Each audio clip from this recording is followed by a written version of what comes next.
Lebih lengkap kita terhubung dengan pakar hukum pidana Asep Iwan Iriawan. Kang Asep, selamat petang. Selamat petang, Mbak Pris. Jadi kalau berkas Sambo ini kan sudah lengkap. Kalau bicara soal perkiraan waktu untuk mulai ke sidang biasanya berapa sampai berapa lama?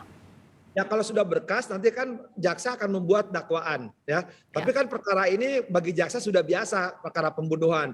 Yang luar biasa ini karena menyangkut tokoh, ramai di media massa, menarik perhatian publik. Sebenarnya mah perkara pembunuhan bagi jaksa maupun penyidik, demikian hakim nggak ada masalah. Ya karena menarik perhatian, kalimat di KUHP itu ya setelah dinyatakan lengkap segera menyerahkan berkas ke pengadilan. Jadi menggunakan kata segera.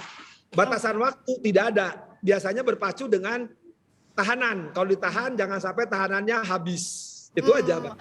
Termasuk kalau kita bicara soal tahanan ini, Putri Chandrawati satu-satunya tersangka yang sampai sekarang belum ditahan, Kang Asep. Nah, kalau berkasnya sudah lengkap, nanti akan serah terima tersangka ke kejaksaan harusnya bisa segera ditahan karena kewenangannya di JPU, betul? Kewenangan penahanan ada pada penyidik, penuntut, hakim.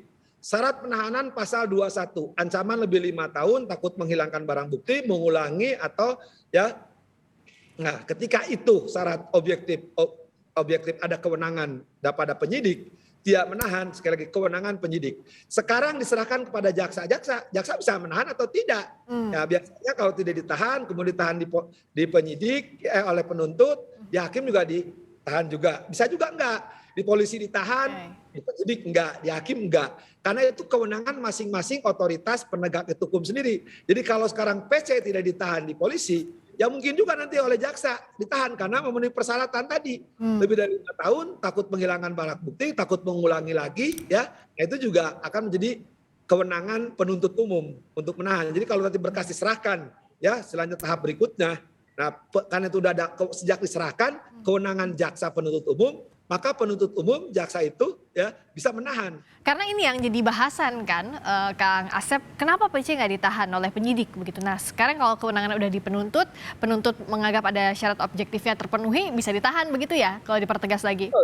Kalau nanti penilaian misalkan ini memenuhi syarat subjektif maupun objektif, sekali lagi itu kewenangan penuntut umum sekarang ya. Penuntut umum bisa menahan, bisa tidak menahan. Sekali lagi itu ada otoritas pada masing-masing penegak hukum. Katakan nanti ditahan, di hakim juga bisa. Nah, tapi umumnya kalau di jaksa ditahan, sekali umumnya ya, kan tidak semua. Di hakim akan ditahan ya. Jadi tidak selalu kalau di polisi tidak ditahan, di jaksa tidak ditahan juga ada. Tapi kemungkinan ditahannya itu kewenangan JPU. Kang Asep, yang juga jadi perhatian kan dakwaan terhadap Sambo itu nantinya akan ada pembunuhan berencana, juga perintangan penyidikan, obstruction of justice. Nah, masing-masing dakwaan nanti yang disusun oleh JPU ini bisa memperberat hukuman atau bisa melemahkan satu yang lainnya atau berdiri masing-masing. Ini kan ada dua perbuatan pidana atau lebih, menurut 141 KUHP boleh digabungkan menjadi kumulatif. Nanti akan menggunakan, misalnya ini dakwaan ke-1 atau dakwaan primer, ya pembunuhan berencana atau pembunuhan. Ya, nah, jadi alternatifnya pembunuhan bisa berencana, pembunuhan biasa. Nanti dikumulatifkan dan ya halangi proses hukum atau obstruction of justice pasal 221 atau 223 KUHP. Itu boleh. Itu bisa gini, karena ada beberapa perbuatan atau bahasa gayanya ketika Priska kuliah sama saya, itu namanya konkursus realis. Jadi beberapa perbuatan biar sekaligus, aja sederhana, mudah, biar ringan. Jadi mempercepat, tapi pengaruhnya sekali lagi ya, kalau nanti karena ini pembunuhan yang pertamanya atau primernya diancam mati dan hakim menjatuhkan mati atau seumur hidup, maka walaupun yang keduanya terbukti obstruction of justice-nya nggak bisa dijatuhkan. Karena maksimal itu kalau mati seumur hidup tidak ada hukuman tambahan. Kecuali kalau penjara di bawah 20 tahun. Ya. Kalau di bawah 20 tahun misalkan dijatuhkan 15 tahun untuk pembunuhannya. Obstruction-nya juga terbukti. Ya. Misalkan dijatuhkan 2 tahun jadi 17 tahun. Jadi tidak boleh lebih dari 20 tahun. Kalau penjara itu hitung-hitungan matematiknya orang hukum. Oke, itu kalau penjara ya. Tapi kalau maksimum ya tidak ada tambahan hukuman lain begitu ya sederhananya.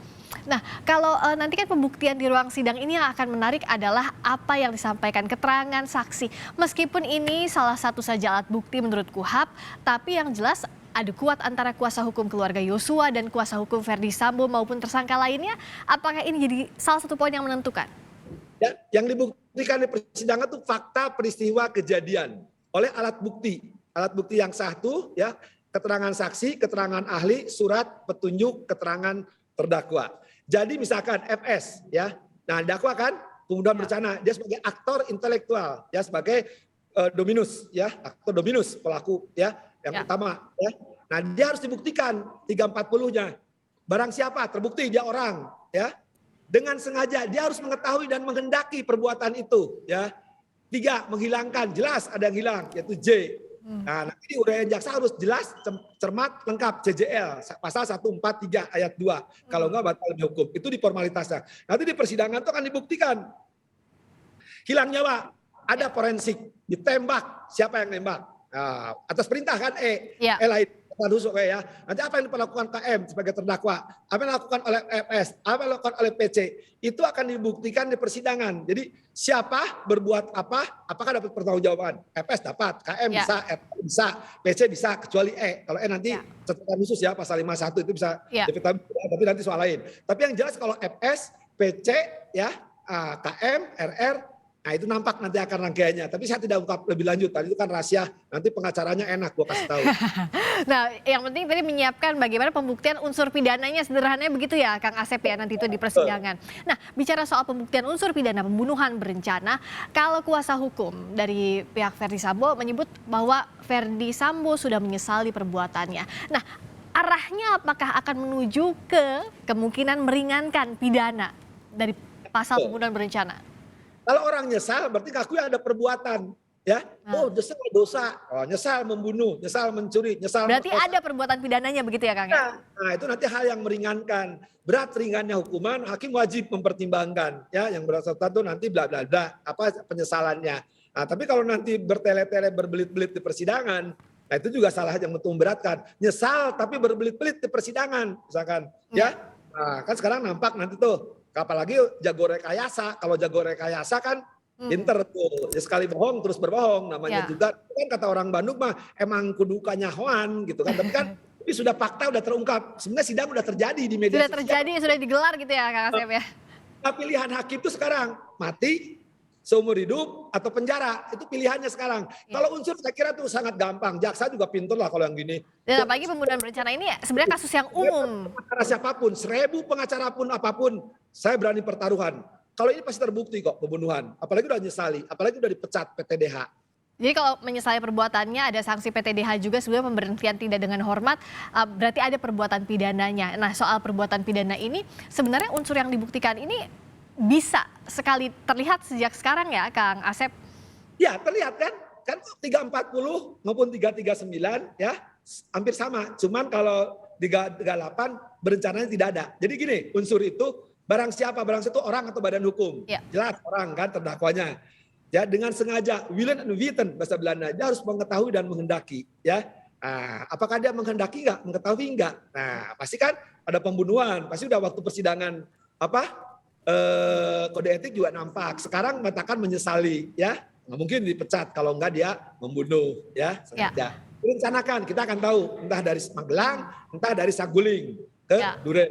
Itu udah nampak gitu ya. Nanti kita poin-poin itu di ruang tamu itu akan menentukan tempat dan detik-detik waktu penentuan itu sebagai aktor. Nah bicara soal Magelang Saguling Kang Asep, kan kita tahu diskusi yang muncul di publik ini unsur kekerasan seksual ini atau isu kekerasan seksual ini terus dimunculkan. Nah pertanyaan awam, diskusi yang muncul di kalangan awam adalah mungkinkah bergeser pasalnya dengan dikemukakannya kekerasan seksual atau tidak berpengaruh sama sekali untuk membuktikan unsur-unsur pidana? Nanti akan menarik itu akan muncul di persidangan dan akan terjawab kebutuhan emak-emak, bapak-bapak. Kalau emak bapak-bapak kan seneng gosipnya soal selingkuh, soal begituan tuh seneng. Tapi itu tidak menentukan. Cuma nanti akan digunakan mungkin oleh terdakwa ya. Mengapa melakukan perbuatan itu? Nah, justru akan terikat. Tapi ini sebenarnya agak rahasia, tapi nggak apa-apa lah, saya bilang aja sekalian lah. Ya, justru nanti pelecehan seksual itu dipakai senjata. Kenapa dia melakukan itu? Karena dia istrinya harkat martabat itu kan disebutin kan dilecehkan. Tapi kan persoalannya enggak. Tapi kalau pelecehan seksual diarahkan kepada almarhum itu nggak fair karena sudah meninggal. Dosa orang sudah meninggal dituduh melakukan. Tapi terserah apa. Tapi di berita acara apa ada atau tidak. Ada, harus dibuktikan siapa yang melecehkan seksual itu gitu. Nah, bicara soal perbincangan di publik, Kang Asep, kita tahu kan sidang yang menuai perhatian banyak orang juga sidang kasus sianida. waktu itu dengan tersangka Jessica. Kalau dibandingkan dengan ini pembunuhan berencana juga pasalnya, mana yang kira-kira bisa lebih menarik perhatian publik kalau dari sisi Kang Asep melihatnya?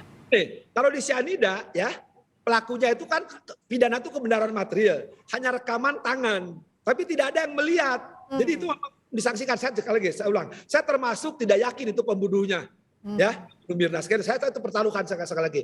Tapi kalau di sini jelas, ya pelaku-pelaku lain ada kejadian itu. Kalau di kasusnya itu kan tidak ada pembunuhan dilakukan. Kalau ini jelas, siapa yang disuruh nembak kan si E. Tapi si E disuruh nembak loh ya, nanti apa tuh. Jadi salah, tinggal jelas pembunuhannya ada yang melakukan. Cuman jadi persoalan bagi E di atas perintah jabatan. Ya, de facto de jure dan punya otoritas. Itu mah gampang kalau yang sekarang. Kalau di cyanida susah. Karena tidak ada yang melihat begitu ya.